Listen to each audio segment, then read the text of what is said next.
नमस्कार दोस्तों, मैं आपका स्वागत करता हूं मेरे चैनल स्टोरी टेलर पे।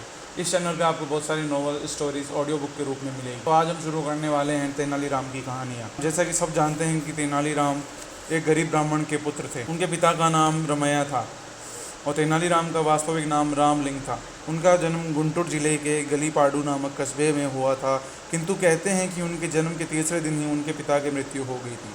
उनका लालन पालन उनके मामा के यहाँ हुआ था, जो तेनाली नामक कस्बे में रहते थे। रामलिंग बचपन से ही कुशाग्र बुद्धि थे। उनके हम उम्र साथी उनकी बुद्धि का लोहा मानते थे। तेनालीराम की इच्छा थी कि वे दरबार में जाकर महाराज कृष्णदेव जी को अपनी सेवाएं अर्पित करें। अपनी इस इच्छा को पूर्ण करने में वे सफल भी रहे। तेनालीराम को विजयनगर के राज दरबार में यूं ही आसानी से स्थान प्राप्त नहीं हुआ, बल्कि इसके लिए उन्हें कड़ा संघर्ष करना पड़ा था। किंतु तेनालीराम धुन के पक्के थे, जो ठान लिया सो ठान लिया। अपने इसी आत्मविश्वास के बल पर उन्हें राज दरबार में स्थान पाने में सफलता मिली।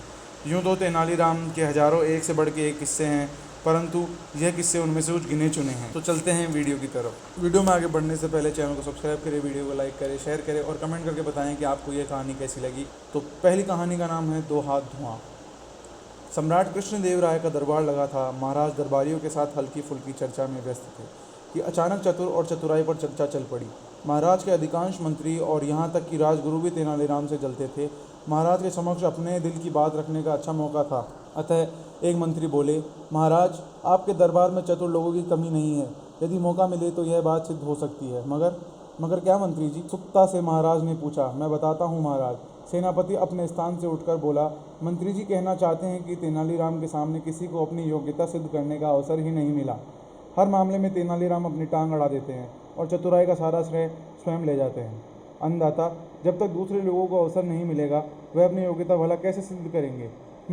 महाराज गंभीर हो गए। समझ गए कि सभी दरबारी तेनालीराम के विरुद्ध हैं। कुछ क्षणों तक वे कुछ सोचते रहे। अचानक ही उनकी दृष्टि एक कोने में ठाकुर जी की प्रतिमा के सामने जलती धूप पर स्थिर हो गई और तुरंत ही उन्हें दरबारियों की परीक्षा लेने का उपाय सूझा। वे बोले, आप लोगों को अपनी योग्यता सिद्ध करने का अवसर अवश्य दिया जाएगा।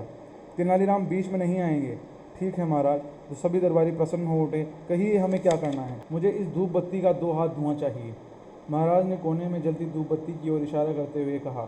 जो भी दरबारी यह कार्य करेगा, उससे तेनालीराम से भी चतुर समझा जाएगा। सम्राट का प्रश्न सुनकर सभी दरबारी सिटपिटा गए। यह कैसे मुक्तापूर्ण परीक्षा है? भला धुआं को भी कभी नापा जा सकता है?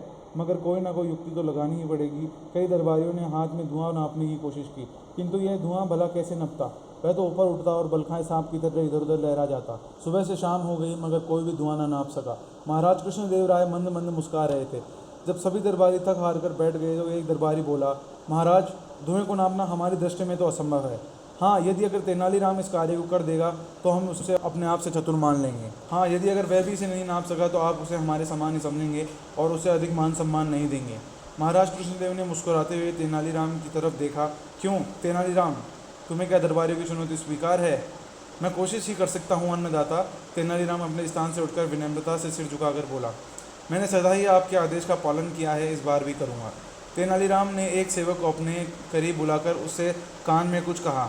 सेवक तत्काल वहाँ से चला गया। दरबार में सन्नाटा छाया रहा। सभी उत्सुक थे कि देखे तो तेनालीराम कैसे धुएं को नापकर राजा को 2 हाथ धुआं सौंपता है। तभी सेवक शीशे की 2 हाथ लंबी एक नली लेकर दरबार में हाजिर हुआ। तेनालीराम ने धूप बत्ती से उठते हुए धुएं पर उस नली का मुंह लगाया। धुआं नली में बढ़ने लगा। कुछ ही देर में पूरी नली धुएं से भर गई। तेनालीराम ने कपड़ा ठूंसकर नली का मुंह बंद कर दिया। फिर उसे महाराज की ओर बढ़ाकर बोला, लो महाराज, 2 हाथ धुआं। महाराज ने मंद मंद मुस्कुराते हुए नली ले ली। फिर दरबारियों की ओर देखा। सभी के सिर झुके हुए थे। कुछ एक दरबारी जो तेनालीराम से ईर्ष्या नहीं करते थे, उन आंखों में प्रशंसा के भाव लिए तेनालीराम को देख रहे थे। महाराज बोले, अब तो आप लोग मान गए कि तेनालीराम बुद्धिमान है और इनका मुकाबला कोई नहीं कर सकता। दरबारी भला क्या जवाब देते। मिलते हैं ऐसी किसी अगली स्टोरी में। तब तक के लिए धन्यवाद।